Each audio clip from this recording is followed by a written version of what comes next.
하나님께서 이 시간 우리에게 주신 말씀은 로마서 6장 12절로 23절까지의 말씀입니다. 로마서 6장 12절로 23절까지의 말씀을 우리 한 절씩 교독하겠습니다. 그러므로 너희는 죄가 너희 죽을 몸을 지배하지 못하게 하여 몸의 사욕에 순종하지 말고, 또한 너희 지체를 불의의 무기로 죄에게 내주지 말고 오직 너희 자신을 죽은 자 가운데서 다시 살아난 자 같이 하나님께 드리며 너희 지체를 의의 무기로 하나님께 드리라. 죄가 너희를 주장하지 못하리니 이는 너희가 법 아래에 있지 아니하고 은혜 아래에 있음이라. 그런즉 어찌하리요? 우리가 법 아래에 있지 아니하고 은혜 아래에 있으니 죄를 지으리요? 그럴 수 없느니라. 너희 자신을 종으로 내주어 누구에게 순종하든지 그 순종함을 받는 자의 종이 되는 줄을 너희가 알지 못하느냐? 혹은 죄의 종으로 사망에 이르고 혹은 순종의 종으로 의에 이르느니라. 하나님께 감사하리로다. 너희가 본래 죄의 종이더니 너희에게 전하여 준 바 교훈의 본을 마음으로 순종하여 죄로부터 해방되어 의에게 종이 되었느니라. 너희 육신이 연약함으로 내가 사람의 예대로 말하노니 전에 너희가 너희 지체를 부정과 불법에 내주어 불법에 이른 것 같이 이제는 너희 지체를 의에게 종으로 내주어 거룩함에 이르라. 너희가 죄의 종이 되었을 때에는 의에 대하여 자유로웠느니라. 너희가 그때 무슨 열매를 얻었느냐? 이제는 너희가 그 일을 부끄러워하나니 이는 마지막이 사망임이라. 그러나 이제는 너희가 죄로부터 해방되고 하나님께 종이 되어 거룩함에 이르는 열매를 맺었으니 그 마지막은 영생이라. 죄의 삭은 사망이요 하나님의 은사는 그리스도 예수 우리 주 안에 있는 영생이라. 아멘. 하나님께서 이 말씀 통하여서 우리에게 은혜 주시기를 원합니다. 하나님께서 오늘도 우리 모두를 이 은혜의 자리에 불러주신 줄로 믿습니다. 우리 서로 인사 나누겠습니다. 잘 오셨습니다. 네, 잘 오셨습니다. 네, 오늘은 은혜 아래에 있음이라 라는 제목으로 함께 말씀 나누기 원합니다. 여러분, 2023년이 절반이 지나갔습니다. 별로 안 놀라시네요. 네, 이제 남은 올해의 절반에도 하나님의 은혜 아래에서 정말 좋은 일들이 있기를 간절히 소망합니다. 오늘 우리가 지금 이 자리에 있기까지 그 삶의 과정을 이렇게 모두 설명하자면 아마 몇 날 며칠을 이야기해도 모자랄 듯합니다. 사연 없는 사람이 누가 있겠습니까? 모두가 그 본인만의 그 스토리를 가지고 또 그 스토리를 넘어서 본인만의 히스토리를 만들면서 살아가고 있는 것이 우리의 삶일진데, 그 어느 누구에게도 말하지 못하는 내 마음속에만 간직하고 있는 그런 이야기들도 또 얼마나 많이 있겠습니까? 삶의 과정뿐만 아니라 교회 다닌 이야기를 할라치면 아마 더더욱더 많은 이야기가 쏟아지지 않겠습니까? 교회에 처음 발을 내디뎠던 그때 그 순간, 그때 그 감격, 찬양대의 찬양을 들으면서 눈물을 펑펑 흘렸던 그때 그 순간, 교회에 처음 나오게 되었고 또 교회에서 누구를 만나게 되었고, 또 어떤 분들은 교회 안에서 만나서 이렇게 가정을 이루신 분들도 계시지요. 때로는 생각지 못했던 아픔들도 겪기도 했습니다. 정말 우리 삶의 기쁨과 환희, 슬픔과 아픔, 그 생사고락을 함께 했기에 우리 이 교회 생활은 거의 우리 삶의 전부라고 해도 과언이 아닙니다. 이렇게 구구절절 다 이야기로 풀어내지 못하지만 그 모든 과정을 우리는 한마디로 이렇게 요약할 수 있을 것 같습니다. 모든 것이 다 하나님의 은혜입니다 라고 말입니다. 우리 함께 찬양팀과 함께 찬양했지만 이런 가사가 있었어요. 내가 누려왔던 모든 것들이, 내가 지나왔던 모든 시간이, 내가 걸어왔던 모든 순간이 당연한 것 아니라 은혜였어. 아침 해가 뜨고 저녁에 노을, 봄의 꽃향기와 가을의 열매, 변하는 계절의 모든 순간이 당연한 것 아니라 은혜였어. 내가 이 땅에 태어나 사는 것, 어린아이 시절과 지금까지 숨을 쉬며 살며 꿈을 꾸는 삶, 당연한 것 아니라 은혜였어. 모든 것이 은혜, 은혜, 은혜. 한없는 은혜. 내 삶에 당연한 건 하나도 없었던 것을 모든 것이 은혜, 은혜였어. 우리는 우리 삶의 흔적에서 정말 모든 것이 다 하나님의 은혜임을 고백할 수 있습니다. 정말 중요한 것은 하나님의 입장에서는요, 하나님께서 우리에게 긍휼을 베풀어 주신다라는 사실입니다. 하나님께서 긍휼을 베풀어 주셨기 때문에 우리는 오늘 본문이 말하고 있는 것처럼 죄가 우리의 몸을 지배하지 못하게 할 수 있으면서도 또한 우리 지체를 죄에게 내어주지 않을 수 있다는 것입니다. 죄가 너희를 주장하지 못하게 할 것인데 그 이유가 바로 오늘 14절의 말씀처럼 하나님의 은혜 아래에 있기 때문임을 오늘 분명하게 말씀해 주고 계십니다. 그렇습니다. 우리는 하나님의 은혜로 살아가는 존재입니다. 받을 자격이 없지만서도 하나님께서 값없이 주시는 선물을 받아 누리는 것이지요. 은혜 아래에 있다라는 것을 이해하려면 먼저 하나님께서 우리를 어떻게 긍휼히 여기셨는지를 우리가 먼저 살펴볼 수 있어야 합니다. 긍휼이라는 단어 자체 그것만으로는 참 어렵습니다만 이 성경 곳곳에서는 하나님께서 우리를 얼마나 긍휼하게 여겨주셨는지를 아주 많은 곳에서 보여주고 계십니다. 이 긍휼히 여긴다라는 그 의미가 이 성경 가운데에서 불쌍히 여긴다라는 그 의미와 아주 비슷합니다. 그 의미들을 좀 몇 가지 살펴보면요, 먼저 마가복음 10장에서는 여러분 많이 아시는 예화입니다. 맹인 바디메오가 고침을 받는 장면이 나오지요. 예수님께서 여리고에 들어가실 때에 그 디메오의 아들인 맹인 거지 바디메오가 길가에 이렇게 앉아 있습니다. 그리고는 나사렛 예수님이 지금 이 상황 가운데서 걸어가신다, 지나가신다라는 그 이야기를 듣고는 고래고래 소리를 지르는 장면이 나옵니다. 다윗의 자손 예수여, 나를 불쌍히 여기소서. 이거보단 더 크게 소리를 질렀겠죠. 그러자 그 주변에 있던 수많은 사람들이 그만하라고 막 꾸짖는 거예요. 조용히 하라고 혼을 냅니다. 그때 바디메오가 어떻게 했을까요? 더 부르짖습니다. 더 크게 소리를 지르죠. 다윗의 자손 예수여, 나를 불쌍히 여기소서. 그 소리를 들은 예수님께서 사람들을 시켜서 이제 그 맹인을 부르게 되죠. 그때 바디메오가 자기가 가지고 있었던 그 겉옷을 내어버리고 뛰고 일어나서 예수님께 나오는 것을 볼 수 있습니다. 뛰어나온 거예요.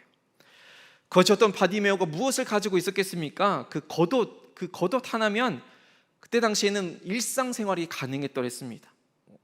자기 수치를 가릴 수도 있었고 밤에는 이불로도 사용할 수 있었습니다. 그러니까 자기의 전부나 다름없는 그것을 지금 순간적으로 내어버리고는 뛰어서 예수님께로 나아갔던 것이지요. 나를 불쌍히 여겨달라라는 그 바디메오의 모습입니다. 마태복음 20장에는요 이와 비슷한 이야기가 등장을 합니다. 맹인 두 사람이 길가에 앉았다가 예수님께서 지나가신다라는 그 소리를 듣고는 동일하게 소리를 지릅니다. 주여, 우리를 불쌍히 여기소서. 다윗의 자손 예수여. 이제 마가복음에는 그 등장인물이 바디메오였지만 이제 마태복음에서는 두 맹인으로 이제 나오게 되죠. 주여, 우리를 불쌍히 여기소서. 이렇게 이제 크게 소리를 지르니까 동일하게 마가복음에서도 동일한 그 주변의 사람들의 그 반응이 나오죠. 그만하라고, 조용히 하라고. 그럼에도 불구하고 이 두 맹인이 어떻게 했을까요? 또 소리를 지릅니다. 주여, 우리를 불쌍히 여기소서. 마가복음 9장에서는 귀신 들린 한 아이를 데리고 온 한 아버지의 이야기가 등장합니다. 성경 곳곳에서 그리고 우리 일상 가운데서도 그 아버지의 사랑, 그 부성애가 얼마나 큰지를 많이도 잘 알 수 있지만, 특별히 이곳 가운데 나오는 이 아버지에 대한 자녀의 사랑이 얼마나 큰지 모릅니다. 그러니까 귀신 들린 아이를 예수님께 데리고 온 아버지가 이렇게 이야기를 하죠. 귀신이 그를 죽이려고 불이나 물이나 이곳에 자주 던졌다라는 거예요. 그러면서 무엇이라고 고백하냐면, 무엇을 하실 수 있거든 우리를 불쌍히 여기소서라고 이야기합니다. 자녀를 사랑하는 그 아버지의 마음이 이 고백 속에 담겨 있는 것이죠.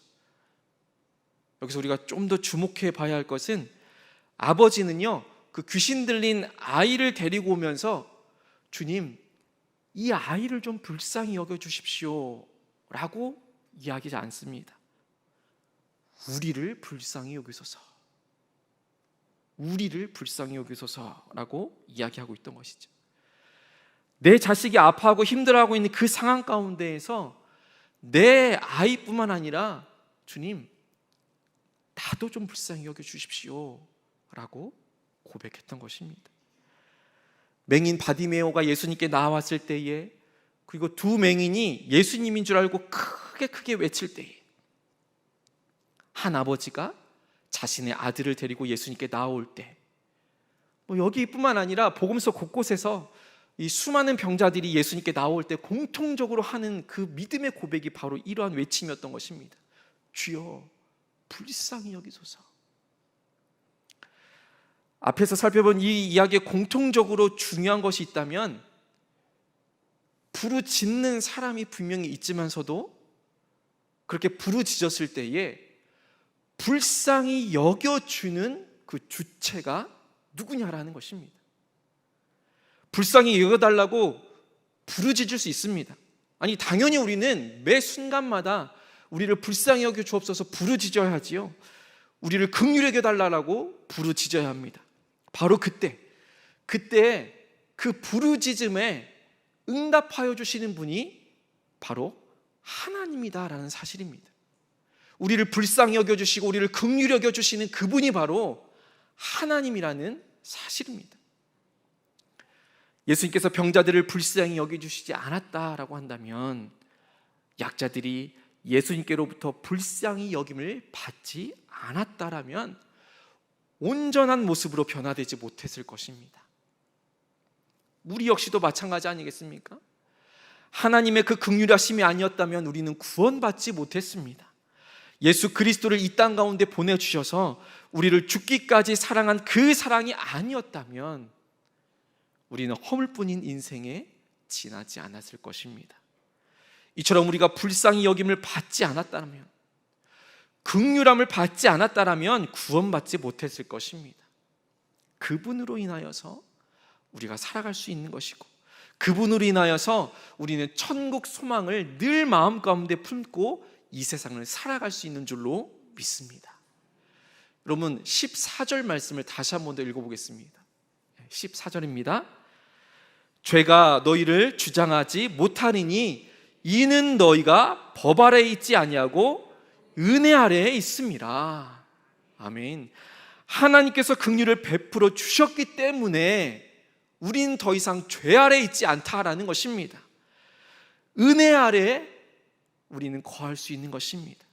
그 은혜 아래에 있다라는 것, 바로 그 자리가 우리 구원의 자리인 줄로 믿습니다. 그 자리가 바로 회복의 자리이고 치유의 자리이며 참 자유의 자리인 줄로 믿습니다.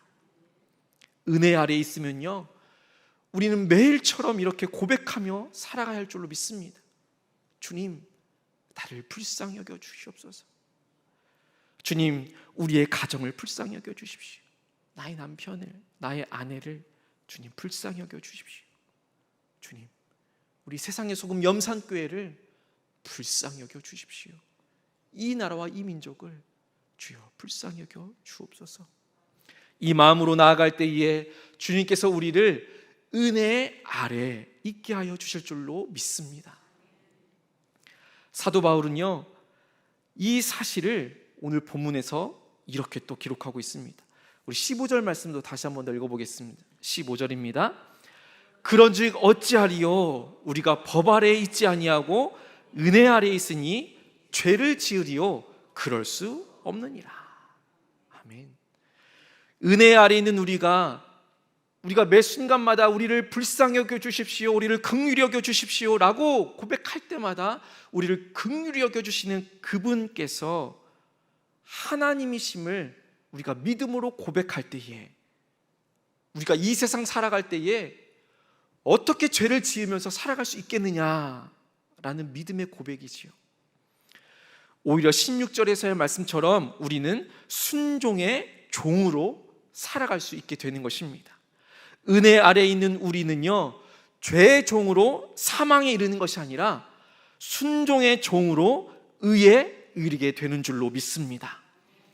이런 은혜를 베푸신 하나님께서 사도 바울을 통해서 이렇게 우리에게 이야기해 주고 계십니다. 또 사도 바울도 이렇게 고백하고 있는 것인데, 우리도 같은 마음으로, 함께 고백하는 마음으로 우리 17절과 18절 말씀을 함께 읽어보겠습니다. 하나님께 감사하리로다. 너희가 본래 죄의 종이더니 너희에게 전하여 준 바 교훈의 본을 마음으로 순종하여 죄로부터 해방되어 의에게 종이 되었느니라. 아멘. 이것이 우리 모두의 고백이 되어질 줄로 믿습니다. 오늘 사도 바울을 통해서 하나님께서 우리에게 원하시는 삶은요, 은혜 아래에 있는, 그 은혜 아래에 있는 우리가 더 이상 죄의 종이 아니라 누구의 종이 되는 것입니까? 의의 종이 되는 것입니다. 의의 종으로 거룩한 삶을 살아가는 것입니다. 그것이 하나님께서 우리에게 원하시는 삶인 줄로 믿습니다. 이 성경 안에는 하나님과 우리와의 그 관계를 이렇게 묘사해 주는 그런, 또 설명해 주는 그러한 내용들이 참 많이 나오죠. 때로는 하나님과 우리의 사이를, 예수님과 우리의 사이를 친구로 묘사할 때가 있습니다. 그리고 때로는 아주 사랑하는 연인처럼 가까운 사이로, 서로 사랑하는 사이로 이렇게 이해할 때가 있지요. 특별히 오늘 본문 가운데에서는요, 하나님과 나 사이, 하나님과 우리의 사이를 종의 개념으로 이해하고 있습니다. 종이 된다라는 것이 무엇을 의미하겠습니까? 종이 된다라는 것은 그 누군가에게 매이게 된다라는 것이지요. 그 종이 된다라는 것, 주인에게 매여 있다라는 것입니다. 그러니까 종이 된다라는 것은 분명히 주인이 있다라는 뜻이지요. 그래서 그 주인이 누구냐에 따라서 그 주인의 종이 되는 것입니다. 하나님의 은혜를 떠나면 우리는 죄의 종이 될 수밖에 없지요. 그래서 죄가 우리의 주인이 될 때에는 오늘 21절 말씀처럼 그 마지막이 사망이 되는 것입니다. 누구의 주인이 되었기 때문에? 죄가 주인이 되었기 때문에 우리는 사망으로 결국에 맞춰질 수밖에 없다라는 것이죠. 그래서 23절에서도 동일하게 죄의 삭은 사망이다라고 분명히 밝히고 있습니다. 우리의 삶이, 우리의 모든 인생관이 그 주인이 죄가 된다라면 우리는 사망에 이를 수밖에 없다라는 것이죠. 그러나 감사하게도 우리는 하나님의 은혜로 하나님의 종이 될 수 있었습니다. 아니, 이미 우리는 하나님의 종으로 부름받았습니다. 하나님이 우리의 주인이기 때문에 우리는 살아갈 수 있는 것이지요. 우리 22절 말씀 함께 살펴보겠습니다. 22절입니다. 그러나 이제는 너희가 죄로부터 해방되고 하나님께 종이 되어 거룩함에 이르는 열매를 맺었으니 그 마지막은 영생이라. 아멘. 종이 된다라는 것이 어떻게 들으면 뭔가 자꾸만 매여 있는 것 같고 좀 이렇게 부정적인 의미로 다가올 수가 있겠지요. 그런데 여러분, 하늘을 나는 그 연을 한번 생각해 보십시오. 하늘을 나는, 연 날리기 다 해보셨지요?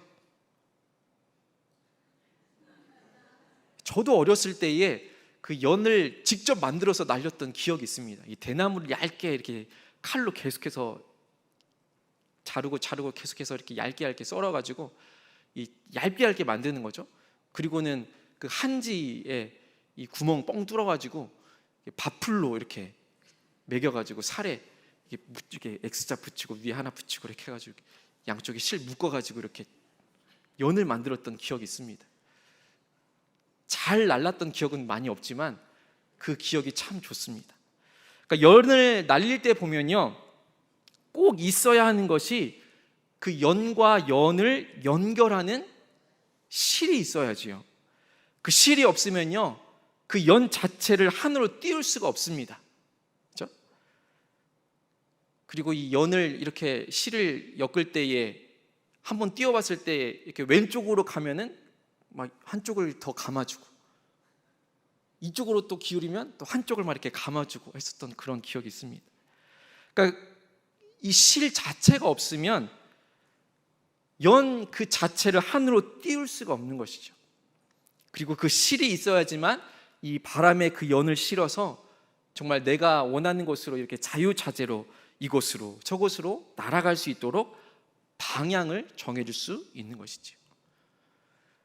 연이 줄에 매어 있어야 하는 것입니다. 연이 그 줄에 매어 있지 않으면 그것은 더 이상 연의 역할을 할 수가 없습니다. 그러니까 연이 줄에 매어 있는 그 종이기 때문에 하늘로 자유롭게 날아갈 수 있다는 것이죠. 그 실이 끊어지게 되면요, 그 연이 와 자유롭게 날아간다가 아니라 그때는 방종이 되어버리는 거예요. 방향성을 잃고 어느 곳으로 갈지도 모르고 탄력을 잃기 때문에 아예 힘도 받지 못하게 되는 것이죠. 의의 종은요, 연이 그 실에 잘 붙어 있는 상태를 말합니다. 우리가 하나님의 은혜 아래에 있는 것과 같다라는 것이지요. 이런 이해 아래서 우리 마지막으로 다시 한 번 더 22절, 23절을 읽어보겠습니다. 22절, 23절입니다. 그러나 이제는 너희가 죄로부터 해방되고 하나님께 종이 되어 거룩함에 이르는 열매를 맺었으니 그 마지막은 영생이라. 죄의 삭은 사망이요 하나님의 은사는 그리스도 예수 우리 주 안에 있는 영생이라. 아멘. 여러분은 하나님과 실로 끊이지 않고 아주 잘 연결되어 있습니까? 혹시라도 당장 여러분 앞에 닥친 문제들이 있습니까?